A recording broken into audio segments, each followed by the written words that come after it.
every dancer, every human being is different.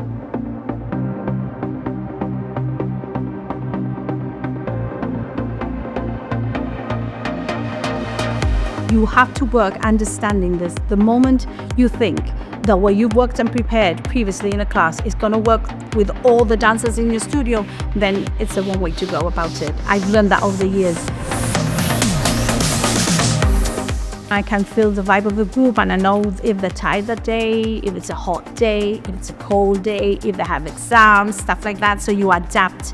And I look at the ability and I work with it every week, and I know what I have to do with that specific group and how far I can push them. And I try and work out, the standard, the ability, even the personality, and how they read instructions, how they can understand. You get people who don't even know how to count. Some people who don't even relate to the music. Some people who are super shy. And you need to be able to gel all that together. And I adapt to them. They don't adapt to me.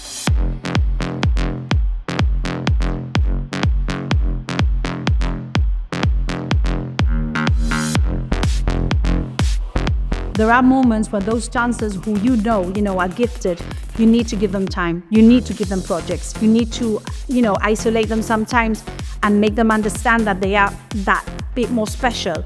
Having said that, most of those kind of dancers, they dedicate themselves more hours in the studio. You need to keep an open mind also. It's not that easy sometimes. You need to bring out that confidence on the child. I've never seen a size. I've only seen the person and the dancer. I've had big girls at the front, the best dancers, the best carrying the tempo. There's more awareness on body positivity. It's basically being realistic. Everybody's built differently.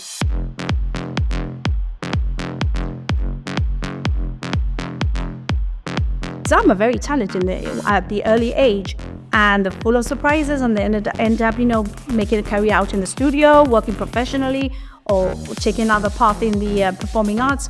So I want them to have fun, and then once they're engaged, you start making things a bit more complicated, and eventually, by the end of the year, you're ready for a show.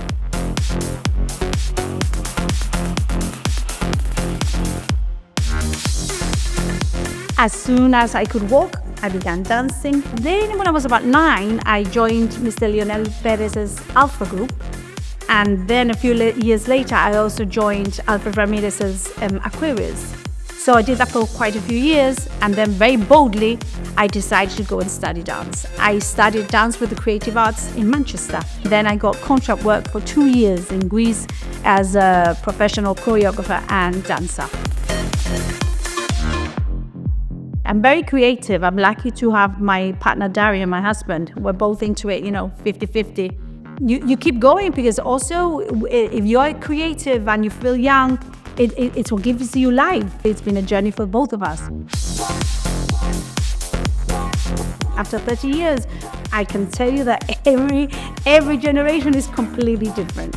The kids now, they mature at 9 years old, rather than before at 9 they were playing with dolls. Now at 9, they're holding an iPhone, they are on social media. The generations are now, every time they've gone quieter and quieter and quieter. And I teach them to be louder, speak up, look in my eyes, and don't be afraid if I have to correct you in dance. You're not an individual, you work as a team. And if we stick together as a team, you'll see the production of our work. When they perform on the stage, they know they're going to be filmed. They know they're going to be uploaded on TikTok. They're going to be somewhere shared in social media. So they do carry that, that fear.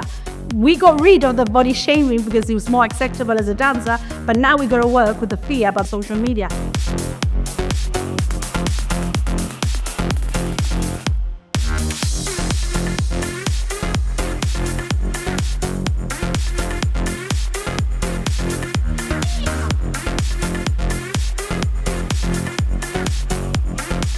I did a part-time youth work course, and that really opened my mind, and I realized that you join dance for fun, and you don't join dance with the aspiration just to be a professional dancer or performer. Some do, but at the beginning, when you're a young child, you shouldn't aspire to that. You should aspire to have fun and find something interesting to do and make it first a hobby, and then you see where you want to go with it.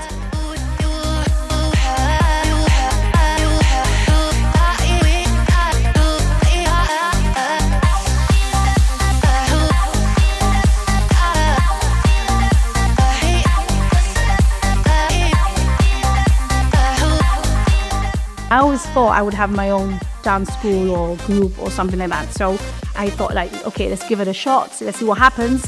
Give it a try for a couple of years. And yeah, hey, couple of years, 30 years, I'm still here.